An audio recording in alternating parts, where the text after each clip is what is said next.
پیدا ہو, کیونکہ جنگوں میں جب اتنے لوگ شہید ہوں گے, یہ اگر آپ کی گروتھ ریشو بڑھے گا نہیں تو آپ کی قوم سمٹ کے کیا ہو جائے گی, ختم. پاکستان آرمی میں جو جوان اتنی کثرت سے ہیں نا, مجھے ایک نیوی کے بہت بڑے کمانڈر نے یہ بات بتائی کہ امریکہ اور یورپ کو اپنی آرمیوں میں اپنی قوم کے جوان بھرتی ہونے کے لیے نہیں ملتے. نہیں آ رہی بات؟ ان کو کرائے پہ دوسری قوموں کے لوگ اپنی آرمی میں بھرتی کرنے پڑتے ہیں. کسی دوسری قوم کا آدمی آپ کی قوم کے لیے اس جذبے سے نہیں لڑے گا, وہ تو کرائے پہ آیا ہے نا.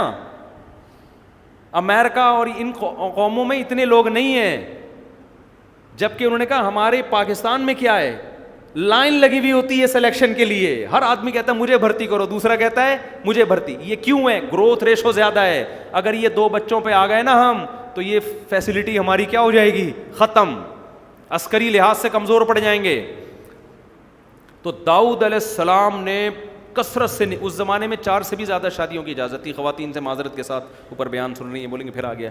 اب کیا کریں, داؤد علیہ السلام نے کی تھی تو میرا کیا قصور ہے اس میں. داؤد علیہ السلام نے بہت کثرت سے شادیاں کی, بہت کثرت سے. یہ تمام آسمانی کتابوں میں اس کا تذکرہ ملتا ہے. 3 کام کثرت سے. ایک, لڑائی. پھر اللہ نے خوش ہو کے نا آپ کے ہاتھ میں لوہے کو نرم کر دیا کہ اب آپ لوہا جدھر چاہیں گے مڑ جائے گا. آپ زرہیں بنائیں, قرآن کہتے ہیں وقدر فی السرد, جنگی ٹوپیاں بنائیں.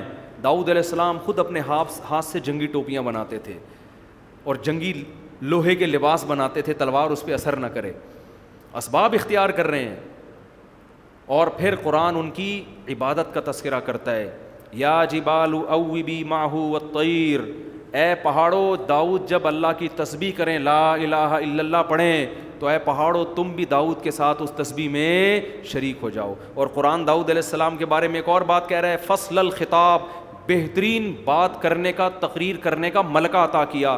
جب تقریر کرتے, بیان کرتے, خطابت کے جوہر دکھاتے, لوگوں پر ایک جادو جو ہے نا, وہ ایسے لوگ مبہوت ہو جایا کرتے تھے. ہمارے بہت سے لیڈر ہیں, بولتے ہیں, آدمی کہتا ہے تو بولنا کیا چاہ رہا ہے, تیرے منہ سے نکل کے آ رہا ہے. بولنا ہی نہیں آتا ہمارے اکثر لیڈروں کو. لیڈر میں ایک بہت بڑی کوالٹی کیا ہوتی ہے, اس کو بولو آنا چاہیے. بولنا ہی نہیں آ رہا ہوتا ہے. آدمی کہتا ہے یار یہ ہمیں سمجھا رہا ہے, اس کو خود سمجھ میں نہیں آ رہا ہے یہ بول کیا رہا ہے. ادھر ادھر کی پھینک رہے ہیں, ادھر کی پھینک رہے ہیں, وہ چور ہے, وہ فلانا ہے, وہ یوں ہے. خیر ابھی ہمیں اپنے لیڈروں کا وہ نہیں, مقصد ہمارا وہ نہیں ہے. ہم تو داؤد علیہ السلام کی تعریفیں کر رہے ہیں. قرآن کہہ رہا ہے فصل الخطاب, اسپیکنگ پاور عطا کی ہم نے کس کو, داؤد کو. تو کمانڈر میں یہ ضروری ہے کہ جب وہ تقریر کرے تو لوگوں کے دل لرز جائیں, لوگوں کو موٹیویشن ملے. داؤد علیہ السلام تقریر کرتے, آواز اتنی خوبصورت اللہ نے داؤد علیہ السلام کو عطا فرمائی کہ جب وہ زبور کی تلاوت کیا کرتے تھے, وَالطَّيْرَ مَحْشُورَةً, اللہ فرماتے ہیں پرندے ان کی آواز کے گرد آ کے اکٹھے ہو جایا کرتے تھے. اتنی خوبصورت آواز میں تلاوت کرتے کہ پرندے اکٹھے ہو کے سنتے. پہاڑ ان کے ساتھ لا الہ الا اللہ کی صدائیں بلند کرتے. اور حدیث میں آتا ہے بہترین روزہ داؤد علیہ السلام کا روزہ ہے. پوری زندگی داؤد علیہ السلام نے کیسے گزاری, 1 دن روزہ اور 1 دن ناغا. 1 دن روزہ, ایک کنٹینیو کیوں نہیں رکھے, صحت خراب ہو جائے گی, آگے لڑنا بھی ہے, سمجھ رہے ہیں. 1 دن روزہ 1 دن ناغا, 1 دن پوری زندگی حضرت داؤد علیہ السلام کا یہ معمول تھا. رات کو 3 حصوں میں تقسیم کیا ہوا داؤد علیہ السلام نے. حدیث میں آتے یہ بات, روایات میں ہے کہ داؤد علیہ السلام نے رات کے 3 حصے, ایک حصہ خود عبادت کرتے, سو جاتے, گھر والوں کو جگاتے, بچوں کو جگاتے, اس طرح سے 3 حصے. پورا گھر رات کو کس میں مشغول ہوتا تھا, عبادت. تو یہ وہ لوگ تھے بھائی جنہوں نے دنیا میں بڑے بڑے کارنامے سر انجام دیے.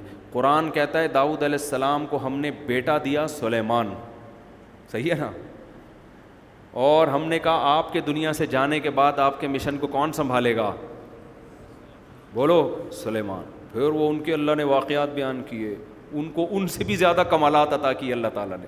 اور کمال معذرت کے ساتھ شادیاں انہوں نے بھی بہت کی ہیں. یہ میں اس لیے کہہ رہا ہوں کہ زیادہ شادیاں کرنا یہ انسان کے 2 نمبر ہونے کی, عیش پرست ہونے کی علامت نہیں ہے. یہ پیغمبروں کی سنتیں ہیں. یہ تو اسلام نے 4 کی پابندی لگا دی ہے, 4 سے زیادہ الاؤ نہیں ہے. اسلام سے پہلے جتنے بھی مذاہب دنیا میں تھے آسمانی، ان میں 4 سے بھی زیادہ کی اجازت تھی. تو سلیمان علیہ السلام کی 100 بیویوں کا ذکر صحیح بخاری میں ہے. سمجھتے ہو آپ نا فری ہونے کی. میرے پاس ہمارے ایک شاگرد تھے بہت باریک سے نا، میں ان سے مذاق بہت کرتا تھا. بس یہ آخری بات کر کے بیان ختم کرتا ہوں. بہت دبلے پتلے نا، تو میں طلبہ کو ویسی 4 شادیوں کی باتیں شروع کر دیتا تھا. میں وہ بڑے شوق میں نا جوش میں آ جاتے نا، ایسے کر کے یوں کر کے نا سنتے. میرا ان سے مذاق تھا، ناراض نہیں ہوتے تھے. میں ان سے کہتا بھائی دیکھو آپ برائے مہربانی آپ اس تقریر سے متاثر ہونے کی کوشش نہ کریں. ارے کیوں استاد جی؟ میں نے کہا یار دیکھو سمجھا کرو بات. میں نے کہا گلوکوز کی بوتلوں کا پہلے سے انتظام کرنا. وہ بھی ہنستے تھے، برا نہیں مانتے تھے. تو میں ان سے کہتا تھا آپ ایک دم جوش میں نہیں آؤ. تو بعض لوگ 100 شادیوں کو سن کے ایک دم جوش. بھائی آج کل صحتیں اتنی نہیں ہیں، اور ویسے بھی اجازت بھی نہیں ہے. تو اپنی صحت کو دیکھ کے جذبہ، ہم تو بیان کریں گے 4 شادیوں پر، لیکن آپ نے اپنی صحت کے بارے میں آپ خود جانتے ہو. ایسا نہ ہو میرا بیان سن کے آپ کر لیں اور اس کے بعد کہیں یار یہ ایک عذاب میں مفتی صاحب نے ایک مصیبت میں ڈال دیا ہے. مجھ سے لوگ پوچھ رہے ہوتے ہیں آ کے، جب دوسری شادی کا مشورہ دیتا ہوں نا میں. ایک دن ایک صاحب آئے، میں نے ان کو سمجھایا، کہہ رہے میں بیوہ سے کر رہا ہوں یہ وہ نا، پوری بات ہو گئی. پوچھنا چاہ رہے تھے، ان کے منہ سے نکل نہیں رہا تھا. پھر مجھے کہتے ہیں یار وہ ایک بات آپ سے کرنی ہے ذرا اکیلے میں. میں نے کہا آ جائیں بھائی، چھاؤں میں آ جائیں. کہہ رہے ہیں یار وہ خوراک ذرا بتا دیں گے کیا کھانا ہے. میں نے کہا بھائی یہ روٹی کھاتے ہیں اور تو ہمیں کوئی خوراک معلوم. صبح پراٹھا کھا لیتے ہیں انڈے کے ساتھ، دوپہر کو روٹی، یہی ہے. اور تو یہ حکیموں سے رابطہ کرو. تو کہاں سے کہاں بات چلی گئی میرے بھائی. تو داؤد علیہ السلام کی پھر اللہ نے خلافت قائم کی. آج یہودی ڈیوڈ نام رکھتے ہیں نا داؤد علیہ السلام پر. ازبکستان ہمارا جانا ہوا، یہودی کہتے ہیں کہ وہاں داؤد علیہ السلام کی قبر ہے. مجھے نہیں پتہ ہے یا نہیں ہے، لیکن یہودی بہت جاتے ہیں آج بھی وہاں. تو ہمیں بھی بتایا گیا قبر ہے، ہم تو نہیں گئے وہاں پہ. ہم نے کہا پتہ نہیں ہے بھی کہ نہیں ہے. تو لیکن یہ کہ یہودی کہتے ہیں، ازبکستان ہے نا رشیا کی آزاد ریاست. تو میرا سفر ہوا ہے وہاں پہ، اور تو وہ کہتے ہیں کہ داؤد علیہ السلام کی وہاں قبر ہے. یہودی بہت جمع ہوتے ہیں وہاں پہ. واللہ عالم ہے یا نہیں، اللہ ہی بہتر جانے. یقینی طور پر تو اللہ نے صرف نبی صلی اللہ علیہ وسلم کی قبر کو محفوظ کیا ہوا ہے. تو یہ واقعات ہیں بھائی، جس بہت سارے اور بھی مضامین تھے، پھر کل بیان کریں گے انشاءاللہ اس کو. تو ان واقعات سے ہمیں سبق کیا ملتا ہے کہ دیکھو ہمیں بھی ان لوگوں کی زندگی سے سبق حاصل کرنا چاہیے. سب سے پہلی اس میں جہاد کی اہمیت پتہ چلتی ہے. تو ہمیں اپنی فوج کو موٹیویٹ کرنا چاہیے.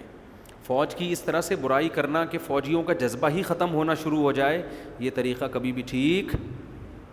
کوئی عیب ہے بیان کرو، اصلاح کی کوشش کرو، لیکن یہ کہنا یہ ہیں ہی چور، یہ ہیں ہی ایسے، اس کا نقصان یہ ہوگا کہ جو آپ کے لیے لڑ رہا ہے نا میدان میں، اس کو موٹیویشن نہیں ملے گی. لوگ کہتے ہیں ہم ان فوجیوں کو تھوڑی کہتے ہیں، ہم تو ان کے افسروں کو کہتے ہیں. وہ بھائی جو ماتحت ہوتا ہے وہ اپنے افسروں ہی کے کہنے پہ آگے لڑ رہا ہوتا ہے.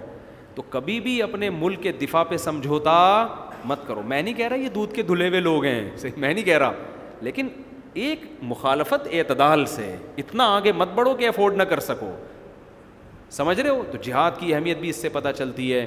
دوسرا، اس میں جو ہمارے لڑنے والے فوجی ہیں ان کو یہ عبرت حاصل کرنی چاہیے، ہماری آرمی کو، ہماری نیوی کو، ہماری ایئر فورس کو، کہ اگر آپ نے اپنی فوج میں دین کا عنصر شامل نہیں کیا، مذہب کی موٹیویشن کو شامل نہیں کیا، لوگوں کو، فوجیوں کو لبرل بنانے کی کوشش کی، تو پھر اللہ کی فتح اور نصرت ہمارے ساتھ نہیں ہوگی. اللہ کی مدد ہمارے ساتھ جب ہوگی جب ہمارے فوجی نماز کی پابندی کریں گے، رمضان کے روزوں کی پابندی کریں گے، داڑھی کو برا نہیں سمجھیں گے، جب تلاوت کا معمول ہوگا اور اللہ رسول کی باتیں ہوں گی اور ان آیتوں کو ان کے درس ہوں گے، تعلیم ہوگی، قرآن سیکھنے اور سکھانے کا معمول ہوگا، ہماری ہسٹری پڑھائی جائے گی، پھر فوج کو موٹیویشن. اور اگر آپ نے ہماری آرمی کو کیونکہ فوج میں ایسے لوگ موجود ہیں جو چاہتے ہیں فوج کو لبرل بنا دیں. وہ کہتے ہیں مولوی ہٹاؤ فوج سے، اور یہ داڑھی والے ہمیں پسند نہیں ہیں، یہ نماز روزہ نہیں، لبرل. تو میرے بھائی جس دن آپ نے اپنی فوج کو لبرل بنا دیا تو پھر اللہ کی مدد ہٹ جائے گی، شہادت کا جذبہ ختم ہو جائے گا. یہ بھی ہمیں ان آیتوں سے سبق ملتا ہے. اور شادیوں کا سبق بھی وہ تو ملتا ہی رہتا ہے. ٹھیک ہے نا, اس کو ابھی میں زیادہ ہائی لائٹ نہیں کروں گا. اور عبادت کا بھی ملتا ہے کہ کیسے داؤد علیہ السلام کی عبادتیں, یہ جب داؤد علیہ السلام کا اصل ٹاپک آئے گا نا وہاں اور تفصیل سے انشاءاللہ ہم بیان کریں گے. اللہ تعالی ہمیں سمجھنے کی, عمل کرنے کی توفیق عطا فرمائے. وما علینا الا البلاغ.